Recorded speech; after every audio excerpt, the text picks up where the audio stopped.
Alright, this is for my friends who are stingy motherfuckers, such as myself. I was born Hungarian, we came over to the US.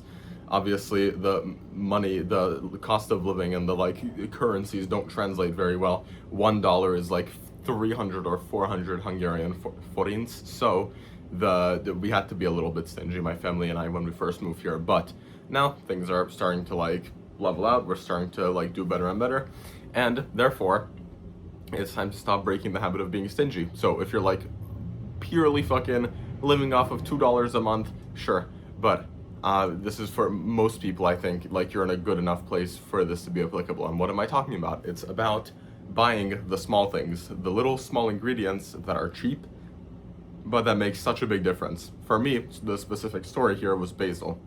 I used to literally never fucking buy basil because I just thought it would be an extra expense. It's not like a really important ingredient, it's just a weird random ass garnish. Same thing with like scallions, same thing with chives, green onions. I was like, these fucking things don't actually make a difference, they're just garnish and they're just cringe.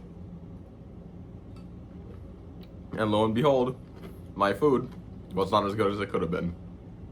There are many things like this in the culinary world, and in my humble opinion, if I should talk on the subject, which it's my video, so I will. I think these little small things are absolutely worth the purchase, even if it's like up to like a $10 difference. Things like specifically saffron or like caviar or anything else that's super fucking expensive, like gold leaf. Yeah, that's debatable, but gold leaves don't do anything, basically. They're just purely for presentation. But for other things, like again basil, any herbs like chives, thyme, rosemary, sage, fucking parsley, bay leaf, any of these little things which you may think of excluding. Same thing with spices like ginger, nutmeg, allspice, cinnamon, cloves, cardamom, all these things. They're 100% worth it, and if you see them included in a recipe, and if it's like, let's say you've already done it once, because I do recommend making the recipe. Just with whatever you have right now, so you don't delay it, so you get cooking as fast as possible, because the number one thing is that you cook the thing as fast as possible and then you actually start to make the dish. But after that, if it's your second go around, if it's your third go around for a recipe and you really want to make it better and you want to improve, not just make it, not just like just show up, because making the recipe, just making the food is just showing up, but following the recipe is actually improving. So if you've gone through that bitch like 2 or more times, like let's say you're making a pasta with tomato sauce al pomodoro, however you want to say it, and the recipe calls for basil, it calls for fucking this specific type of butter, it calls for like San Marzano tomatoes, these specific ingredients, but you have your shit 99-cent can of tomatoes and you're like, okay, fuck you, I'm not using any alliums, I'm not using any fats, I'm just gonna like mix it together. Sure, for the first time you make it, go ahead, go do it, still follow like good principles like salt the water and whatever the fuck, and don't overcook the pasta. But after that, when you make the recipe for the second time and for the third time and you actually want to improve, then definitely make sure that you buy these little small things and these little small ingredients. For me, again, specifically, it was always basil. There was always basil in whatever Italian recipe and whatever like sauces, dishes, whatever the fuck else I wanted to make. I would always just skip on the basil. No, it's just an extra expense, it's just too expensive, it's useless, it doesn't even make that big of a difference. Where does this mindset come from? This mindset comes from being really frugal and being really stingy with spending money on like anything, basically. And in certain cases, it's really good. For example, in fitness, there are so many bullshit fitness products out there that don't really do much, that like they're just overpriced, or maybe they do something, but you could do that same thing cheaper, so there's no real point in buying it. For example, in arm wrestling, here's what I train for arm wrestling with currently. This fucking grip thing, which I had for like 3 years, where I can train it with the thumb, train the cupping fingers, train the fucking, like this little pad. Hold on, I wonder if I can show you this. Train this little pad over here, it's like slightly different grip. And then just train it normally. So this one little thing, and all this variable resistance. It's at the lowest setting now because I'm just using it for the thumb, but so many different ways to like do the resistance. Now, the second thing is this little belt, which I have a bunch of fucking dumbbells attached to.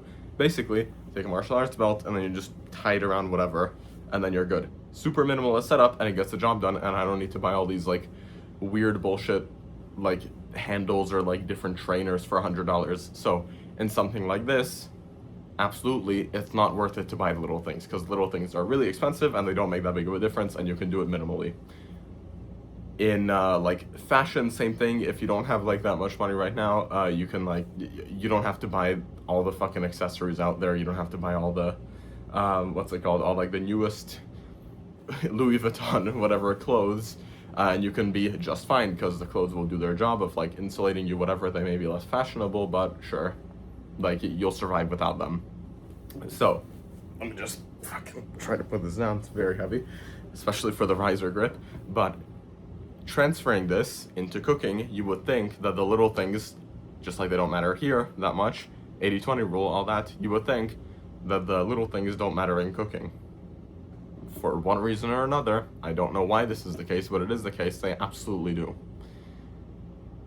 I actually do know why this is the case, because most recipes that you're going to be making, they're not going to be that many ingredients. And when you have something that's only a few ingredients, and if you exclude just one of them, for example, like French omelet is going to be butter, egg, salt, pepper, chives. If you remove the chives because you're like, okay, this is just a cringe little green thing, it doesn't make a difference, makes a big difference in flavor, texture, appeal, aesthetic, whatever of the dish, humongous. It's gonna, like, you're gonna be fucked without it. Same thing. For the tomato sauce, you need whole peeled tomatoes, like in a can obviously, olive oil, garlic, salt, basil.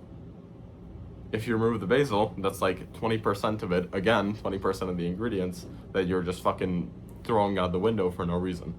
If you have something that has like 20 or more ingredients, if you have like this fried chicken recipe and the batter needs like 10 different spices but you only have 9, there it makes less of a difference, but still, it's relatively a big percentage and big return on investment if you do buy those little things.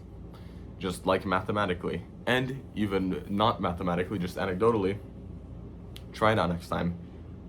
Take note of when you don't have all the ingredients for something. You're still going to make the recipe, of course, but so just make that recipe and then try it out, see how it is. Take note of everything, the flavor, the texture, like how long it took you, how easy it was. Yeah, it was pretty easy, but it's probably going to be just okay. Next time you make it, next time you make the same recipe, so make it something that you have often, get that extra sauce, get that extra herb that you're missing for it, and then see how big of a difference it makes. Because in most recipes, since most recipes don't use that many ingredients, it's gonna be a really big difference. And also the big thing is, in cooking, these ingredients aren't that expensive. Like basil, it's like I paid like $4 or $5, one of the two, for a whole plant, which lasted a super long time. I cooked with it like 10 times or something. Spices, they're gonna last you forever, especially whole ones. You can toast them, you can store them up, grind them, do whatever. Any of these little seasonings, these little things that you don't think are that important, they are, and they're not even that expensive. So just definitely give that a try and get them the next time.